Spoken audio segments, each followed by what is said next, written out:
Hello दोस्तों, जैसा कि मैंने पिछले वीडियो में बताया था कि मैं आपको ब्लॉक रिडक्शन टेक्निक के बारे में बताऊंगा, जो कि बहुत ही इम्पोर्टेंट टॉपिक है।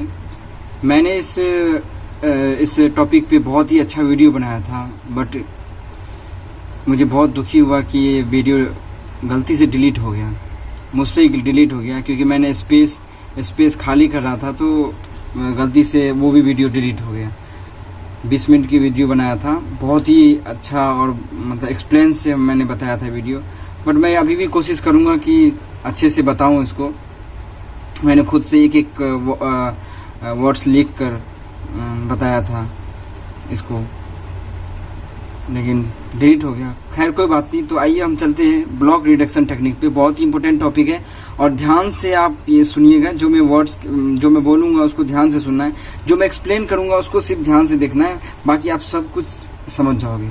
ठीक है, तो ब्लॉक रिडक्शन टेक्निक क्या कहता है कि यहाँ पे देखिए, वर्ड से ही पता चल रहा है कि ब्लॉक रिडक्शन टेक्निक, बस ब्लॉक है, रिडक्शन है, टेक्निक है। मतलब एक हमें किसी भी ब्लॉक को क्या करना है, रिड्यूस करना है by the help of techniques. तो बहुत सारे इसके टेक्निक्स भी है, वो मैं आगे आपको बताऊंगा। तो इसमें देखिए कि यहाँ पे एक ब्लॉक है, इसको नाम दिया गया है ट्रांसफर फंक्शन। ठीक है, ट्रांसफर फंक्शन इसलिए इसको नाम दिया गया है क्योंकि ये क्या होता है कि ट्रांसफर होता है। ठीक है, ट्रांसफर होता है। ट्रांसफर फंक्शन मतलब एक ऐसा फंक्शन जो आउटपुट और इनपुट पर डिपेंड करता हो। जैसे कि मान लीजिए यहाँ पे है transfer function equals to output upon input. ये एक बेसिक्स इनिशियल कंडीशन में 0 होता है और ये बहुत ही बेसिक्स इसका टेक्निक है, और जिसके बेसिस पे हम पूरे जितने भी इसके रूल्स हैं उसको हम ले चलेंगे।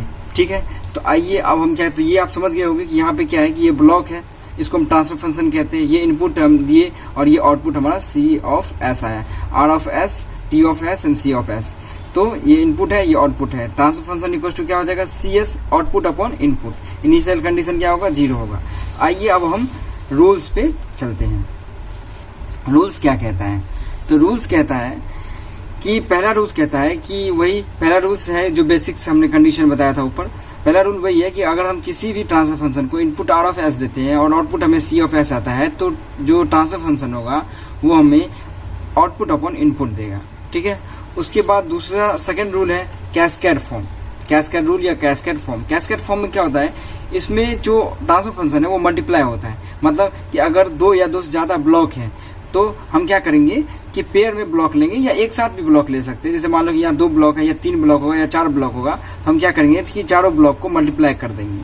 ठीक है, कैसे वो मैं बताता हूँ आपको, एक एक ब्लॉक एक्सप्लेन करता। हमने पिछले इसमें बताया था, ऊपर बताया है कि हम क्या करते हैं कि आउटपुट अपॉन इनपुट करते हैं। ठीक है, यहाँ पे G1 ट्रांसफर फंक्शन का क्या होगा, transfer function P upon R लिख दिया। उसको G2 का क्या होगा, C अपॉन P हो गया। तो उसी तरह अब हम क्या करें, हमने क्या बताया कि दोनों क्या होगा, मल्टीप्लाई हो जाएगा कैस्केड फॉर्म में, G1 और G2। तो यहाँ पे क्या हो जाएगा, एक ब्लॉक बनाएंगे। जब भी हम क्वेश्चन करेंगे, इस पे जब भी क्वेश्चन आएगा तो हम क्या करेंगे कि जो ब्लॉक होगा 2 या 2 से ज्यादा, उसको हमें एक ब्लॉक में रिड्यूस करना है। पहले हमने बताया कि ब्लॉक रिडक्शन टेक्निक है कि ब्लॉक को हमें रिड्यूस करके एक पर्टिकुलर ब्लॉक में हमें लाना है।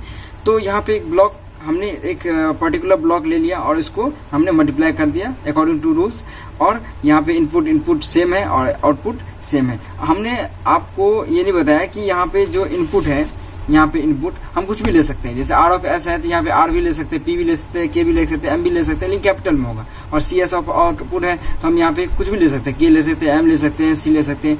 ठीक है, तो कुछ भी ले सकते हैं। ट्रांसफर फंक्शन भी कुछ भी ले सकते हैं, अल्फाबेट्स, लेकिन कैपिटल लेटर में होना चाहिए। तो वही चीज यहाँ पे हमने क्या किया है कि R ले लिया है इनपुट और C ले लिया है आउटपुट, और यहाँ पे मल्टीप्लाई हो गया अकॉर्डिंग टू रूल। उसके बाद यहाँ पे मल्टीप्लाई होने के बाद हम इन दोनों को मल्टीप्लाई कर देंगे। ठीक है, ये दोनों को मल्टीप्लाई करने के बाद इस P क्या होगा, कैंसिल आउट हो जाएगा और C बाय R हो जाएगा। अगर आपको कहीं भी दिक्कत हो समझने में तो आप कमेंट बॉक्स में कमेंट कर सकते हैं। ठीक है, बच्चों ने बोला था हमारे पर्सनल व्हाट्सएप अकाउंट पे कि जो भैया ये इस पे ब्लॉक रिडक्शन टेक्निक पे एक वीडियो बनाना है, तो इसलिए मैं बनाया हूँ। और मैं आगे भी कंट्रोल सिस्टम के सारे पार्ट्स जो है वो मैं बनाऊंगा, उस पर वीडियो बनाऊंगा। तो उसके बाद है थर्ड क्या है, पैरेलल फॉर्म। पैरेलल फॉर्म क्या कहता है, पैरेलल फॉर्म कहता है कि अगर 2 कोई ब्लॉक जो है वो अगर पैरेलली कनेक्टेड होता है, ठीक है, तो वो समराइज होके आउटपुट देता है। ठीक है, तो यहाँ पे देख लीजिए कि एक G1 और G2 सेम यहाँ पे, और ऐसा नहीं कि 2 ही ब्लॉक होगा, 3, 4, 5 और भी ब्लॉक हो सकते हैं। ठीक है, लेकिन यहाँ पे मैं बताने के लिए बता रहा हूँ कि ये 2 ब्लॉक है और इस पे इनपुट जो है सेम हम डालते हैं तो आउटपुट हमें अलग अलग मिलेगा। एक आउटपुट P है इसका, G2 का आउटपुट क्या है Q है, और दोनों समराइज होकर ये समर या एड्रेस को कहते हैं, समराइज होकर ये आउटपुट क्या दे रहा है C। अब हमने जैसा कि पहले पढ़ा है कि जो आउटपुट होता है, मतलब जो ट्रांसफर फंक्शन होता है, उसको हम कैसे लिखते हैं, आउटपुट अपॉन इनपुट। तो P अपॉन R G1 का हो गया, उसके बाद G2 का क्या हो जाएगा, Q अपॉन R। हम पिछले कैस्केड फॉर्म में हमने क्या किया था कि 2 ट्रांसफर फंक्शन को मल्टीप्लाई किया था, लेकिन अकॉर्डिंग टू रूल, और पैरेलल फॉर्म में क्या हो जाएगा, प्लस हो जाएगा। C अपॉन R क्या हो जाएगा, G1 प्लस G2, और एक ब्लॉक बनाएंगे और G1 प्लस G2 लिखेंगे और सेम इनपुट और सेम आउटपुट रहेगा। और हम ये अब ये कैसे है ये मैं आपको एक्सप्लेन करके बताता हूँ कि यहाँ पे देखिए कि जो समर जो होता है वो क्या करता है कि 2 आउटपुट या 2 इनपुट को क्या करता है, ऐड करता है। तो हमने क्या वही सेम चीज किया कि ये आउटपुट है, ठीक है, और इसका ये P और Q जो है वो इस दोनों ट्रांसफर फंक्शन का आउटपुट है, तो इस दोनों को सम कर दिया है। तो C इक्वल टू क्या हो जाएगा, P प्लस Q। उसी तरह आप देखिए P इक्वल टू हमने क्या लिखा है, यहाँ पे देखिए P इक्वल टू क्या होगा, G1 R। ठीक है, तो G1 R लिख दिया। फिर Q इक्वल टू क्या हो जाएगा, यहाँ पे G2 R, तो यहाँ पे G2 R लिख दिया। अब क्या हो जाएगा, R कॉमन आ जाएगा, C इक्वल टू क्या हो जाएगा, C इक्वल टू क्या हो जाएगा, R into G1 plus G2। तो C by R equal to क्या हो जाएगा, G1 प्लस G2, क्योंकि R नीचे आ जाएगा तो G1 प्लस G2 हो जाएगा। ये हमारा ट्रांसफर फंक्शन हो गया, ये पैरेलल फॉर्म में हो गया। इस पे बहुत सारे क्वेश्चन आते हैं।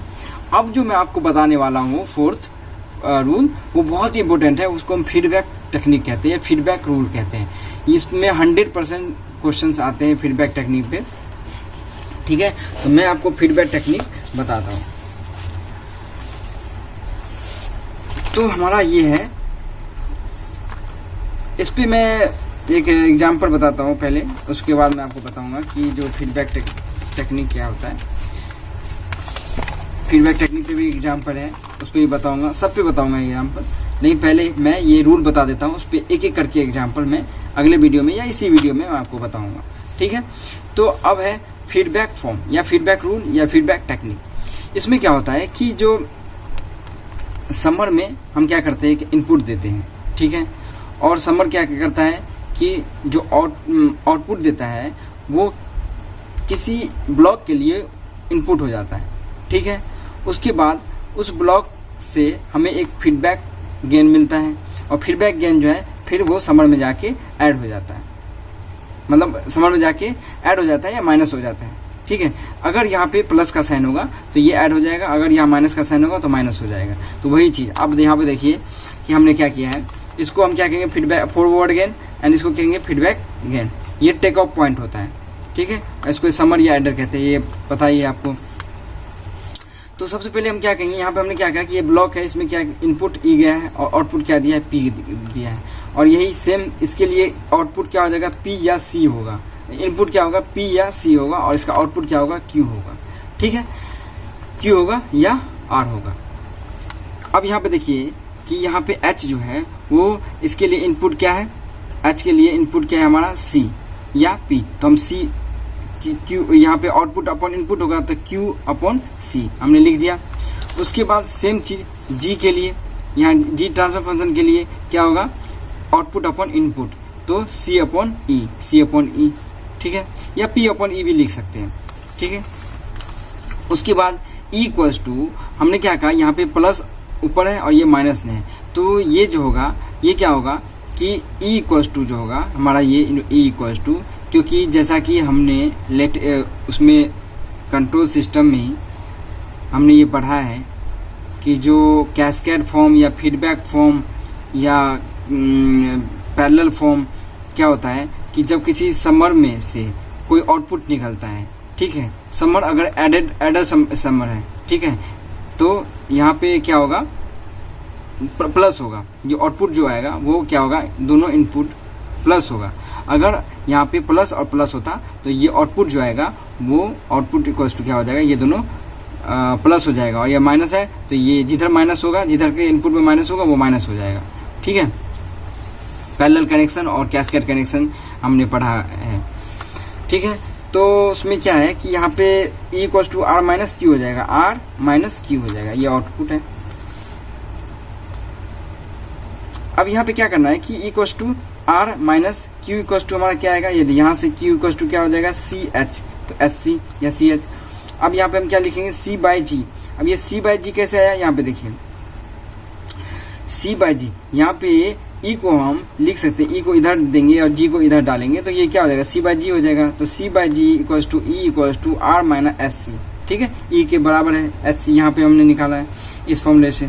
उसके बाद हम लिख सकते हैं C equal to G R minus G S C. कैसे, अब देखिए कि यहाँ पे हम क्या लिखेंगे C equal to G R minus G, दोनों हमने क्या किया यहाँ पे कि जी आर और माइनस जी एस सी, ठीक है, ये जी को हमने दोनों तरफ मल्टीप्लाई कर दिया, मतलब कि सी इक्वल टू इस जी को इधर ले गए तो ये दोनों मल्टीप्लाई हो जाएगा G R minus G H C, ठीक है।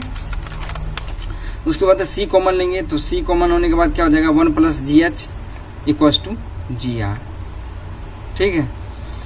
मतलब जो इसको क्या करना है कि इस साइड ले जाना है, C plus G H C equal to G R, ठीक है।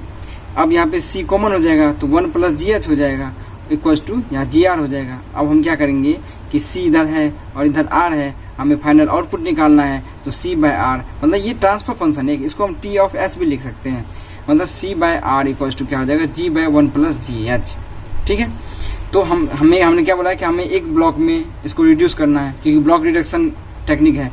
तो यहाँ पे आर सेम रहेगा इनपुट सेम आउटपुट और जी अपॉन 1 प्लस जी एच, ये हमारा ट्रांसफर फंक्शन आ गया, फाइनल रिजल्ट आ गया।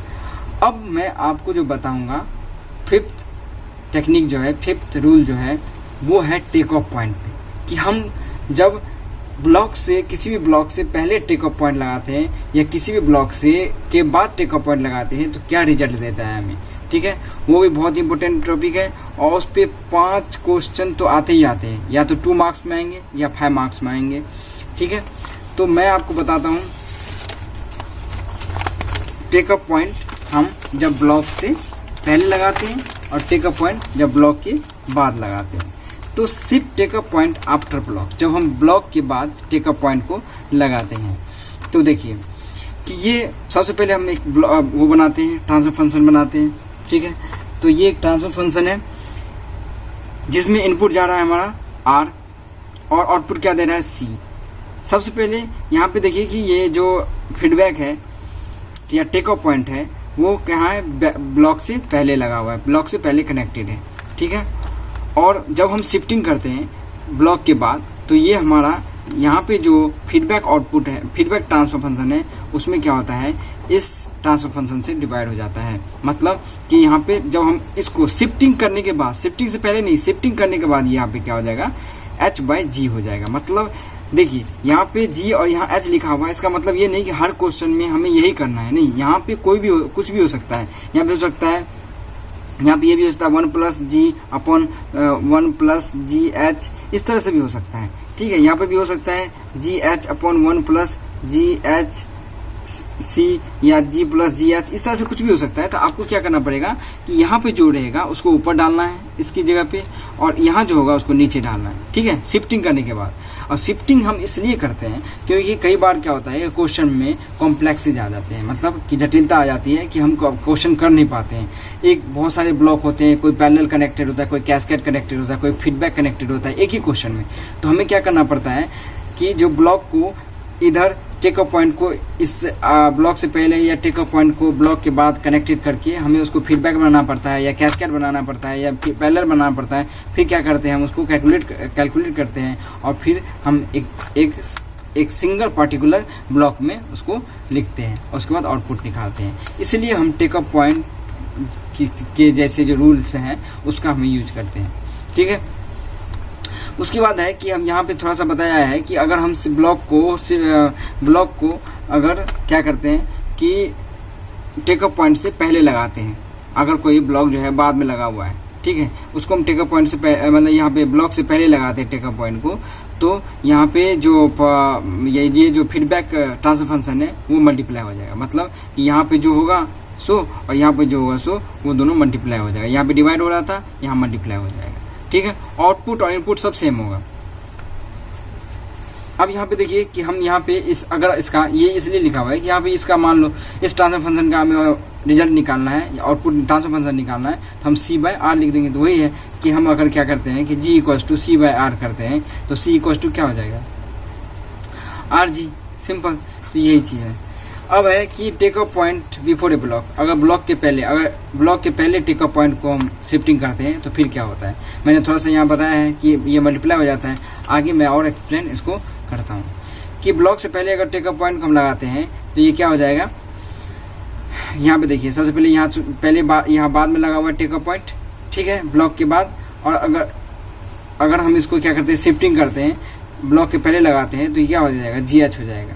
ठीक है, और सेम चीज ये जो G होगा वो C/R होगा। वही चीज बताया कि P = यहाँ पे देखिए P = क्या हो जाएगा, इसके लिए यहाँ पे P = RGH हो जाएगा। तो यहीं से देखिए आउटपुट में आप देखिए यहाँ से कि P = क्या हो जाएगा, G = क्या होता है, यहाँ पे मैं बता देता हूँ आपको। G = क्या होता है, C/R, ठीक है, या C = हम लिख सकते हैं GR, ठीक है। और यहाँ पे P के लिए ये इनपुट है, P के लिए ये इनपुट है और ये GH के लिए ये इनपुट है और ये आउटपुट है। तो GH = क्या हो जाएगा, P/R, ठीक है। तो हम इसको ये लिख सकते हैं कि P = GHR, ठीक है। और हमें निकालना क्या है, हमें निकालना है P/C। तो हम ये यहाँ से एक चीज देख सकते हैं कि H = क्या हो जाएगा, P/C, ठीक है। तो P/C, तो यहाँ पे P देखिए, यहाँ पे हम अगर इसको लिख सकते हैं P = HC। अब P हमने निकालना है तो यहाँ पे हम क्या लिख सकते हैं, GHR = SC। अब हम क्या कर सकते हैं, ये देखिए C इधर है, ये R इधर है, तो GH/H to C/R, ठीक है, कैंसिल आउट, तो C/R = G। तो इस तरह से हम इसको कैलकुलेट कर सकते हैं। अगर आपको कहीं भी प्रॉब्लम होता है तो आप पूछ सकते हैं, कमेंट बॉक्स में कमेंट कर सकते हैं, मैं हमेशा आपके लिए तैयार हूँ, आप पूछ सकते हैं, ठीक है। उसके बाद इस पर मैं न्यूमेरिकल बताऊंगा, एक न्यूमेरिकल बताऊंगा और आप जरूर समझ जाओगे। तो पहला मैं न्यूमेरिकल आपको बताता हूँ, ठीक है, इससे आप जरूर समझ जाओगे। दो इसमें रूल्स यूज हुए हैं, एक कैस्केड और एक फीडबैक रूल। तो ये देखिए, जैसे ये क्वेश्चन है, इसमें क्या देख रखा है कि एक यहाँ ट्रांसफर फंक्शन है, एक यहाँ ट्रांसफर फंक्शन है, G1 transfer function and G2 - G3 transfer function, एक ट्रांसफर फंक्शन। आपको क्वेश्चन देख के पता चल जाएगा कि इसमें कौन कौन सा ट्रांसफर फंक्शन का टेक्निक यूज हुआ है और हमें कौन सा रूल यूज करके इसको रिड्यूस करना है। यहाँ पे देखिए ये दोनों क्या है, कैस्केड सिंपल दिख रहा है, यहाँ पे G1 और ये यहाँ पे क्या है G2 - G3, ठीक है। तो ये क्या है, सीरीज में कनेक्टेड है, तो ये सिंपल क्या होगा, मल्टीप्लाई हो जाएगा, ठीक है। ये जब रिड्यूस होकर एक ब्लॉक बनेगा, यहाँ देखिए ब्लॉक हमने पहले कैस्केड का यूज करके एक ब्लॉक बनाया है, ठीक है। ये कैसे मल्टीप्लाई हो जाएगा आपस में, मैंने पहले ही बताया कैस्केड में, आप प्रॉपर्टी देख सकते हैं। तो ये मल्टीप्लाई हो जाएगा, तो मल्टीप्लाई होकर ये एक ब्लॉक बन गया, ठीक है। और इनपुट आउटपुट सब सेम होगा। अब ये फीडबैक बना रहा है, क्या बना रहा है, फीडबैक बना रहा है। टेक अ पॉइंट कहाँ है, यहाँ है, समर यहाँ लगा हुआ है, फीडबैक बना रहा है। फीडबैक में क्या रूल कहता है कि फीडबैक में अगर कोई ब्लॉक है तो उसका जो रिजल्ट होगा वो होगा G/1 + GH, ठीक है। C/R = क्या हो जाएगा, G/1 + GH। हमें सेम करना है, यहाँ पे G होता है, यहाँ पे H होता है, ठीक है। तो ये पूरा को ऊपर रखना है और नीचे वाले को मतलब 1 + GH को, मतलब G की जगह पे ये पूरा डालना है, ठीक है। और H की जगह पे ये डालना है, G की जगह पे, G के प्लेस पे ये पूरा डालना है, H की जगह पे ये प्लेस। G और H का ही खेल है। अगर आप समझ जाओगे कि G ऊपर होता है और H नीचे होता है, अच्छे से याद होगा आपको, तो आप आराम से हर क्वेश्चन को कर सकते हैं, आपको कॉम्प्लेक्सिटी नहीं होगी, ठीक है। तो यहाँ पे C/R = क्या हो जाएगा आउटपुट में, ये G/H। तो ये हमारा रिजल्ट आ गया। Thank you for watching.